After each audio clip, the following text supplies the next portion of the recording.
Hi, this is Evan from TokyoGetter.com. Today I'm joined by Intermixi tour owner and operator Isaac Liu, and award-winning filmmaker of Akira's Hip Hop Shop and 7 Days in Japan, Mr. Joe Doughrity. Joe, starting off, could you tell us a bit about how you got into writing and directing? Wow. Well, I'm originally from Detroit, Michigan. I moved to Los Angeles in the early 90s to pursue a career in film, like a lot of people. And I went to film school, and, out of that experience, I wanted to do a different brand of filmmaking. And I wasn't quite sure, what that was going to lead to.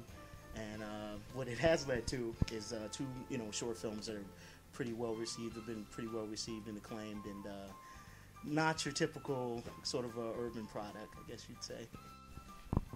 And Mr. Isaac, how long have I known you now? We're going on 4 or 5 years? Quite some time, actually. And this is like the third time we've hung out? Yeah, I mean, it's... I was working at a company at the time that really focused on anime and manga type of products. And one day my boss kind of came up to me and he was like, I take a lot of clientele from America to Japan, like business people, Dark Horse, Marvel, DC, all the different type of people like that. And I show them around Japan, have a good time. We go drinking, onsens, things like that, Japanese bathhouses, things like that. Why don't we do this more on a consumer scale type of thing? Let's do something more for a public. Isaac, how about anime tours, basically? And so we kind of went with that idea and ran with it. Just we didn't really know exactly what we were doing, but we just really followed a very simple motto, and that was just live Japan vicariously, or live Japan the same way when you first visited Japan. You want to make sure everybody's getting those full-fledged experiences, getting something unique, making sure it's not your like mom and pop type of tour type of thing, and really making something adventurous. And that's actually kind of how I met Joe for the first time. I was at an anime convention, or Japan. It was a Japan Expo. Back then, the roles were reversed. Joe actually had dreads, and I just had like a big red afro. And the funniest thing about that is I was telling Joe, about the tour, me behind the booth, and he was like, I'll never forget this, especially where we are now. The one thing Joe said that really made me laugh was the fact that he was like, what, you think you're going to see me on a trip with a bunch of anime otakus? I don't think so. Coming back to haunt you now. It is. It really is. I mean, the Japan Expo is, primarily concerned with trade between Japan and America. And I went down there for purely cultural reasons, and to look at cute Japanese girls. And, I'm just going around and we're drinking samples of sake and, edamame and all these various Japanese snacks. And lo and behold, there's this, one young black guy at the booth, and he's advertising these tours. And I was very skeptical. I mean, I was like, but on another sense, I was also, sort of intrigued because I'd always wanted to go to Japan. It'd been a lifelong, dream, but my career had always been in the way. I mean, there's always film projects, and at that time also, I think Japan was sort of this unattainable place to me. You always hear about how expensive it is and all this kind of stuff. So various things to keep me from going. But seeing Isaac at that booth, I was intrigued, and I kept the flyer, and, lo and behold, the rest is history. I signed up for a tour, and it actually turned into one of the greatest, things in my life. 7 days in Japan. 7 days, and here we are 5 years later. Yeah, 5 years already. That's I think, but I think that's also what the strength in that film, 7 Days in Japan, is the fact that people are still buying it, and even people are still hunting me down and asking me questions about it.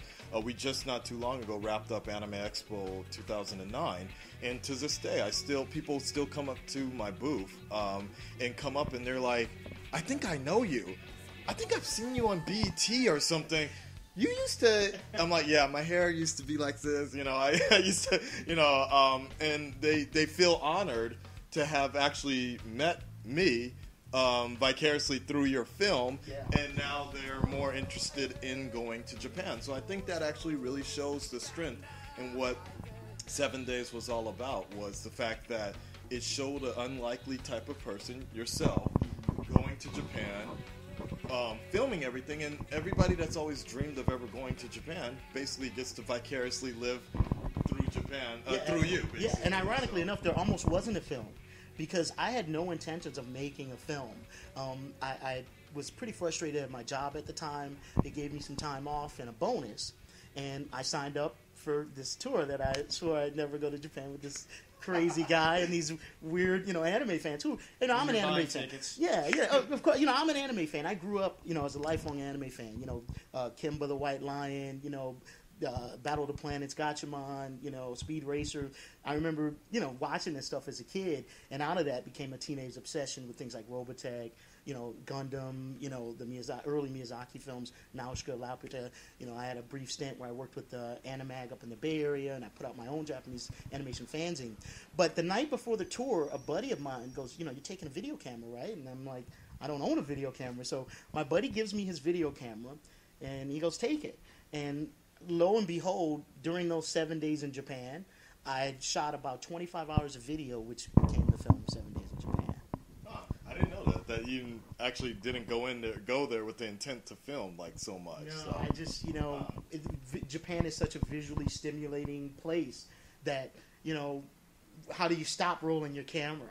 And there was just so much stuff. I think actually one of our early tours in Akihabara was when you took me to go buy more blank tapes, because I was shooting so much, and it was really a great time. And I had never thought of merging my passions for filmmaking with my passion for Japan, and it actually ended up being a good thing, that I did that.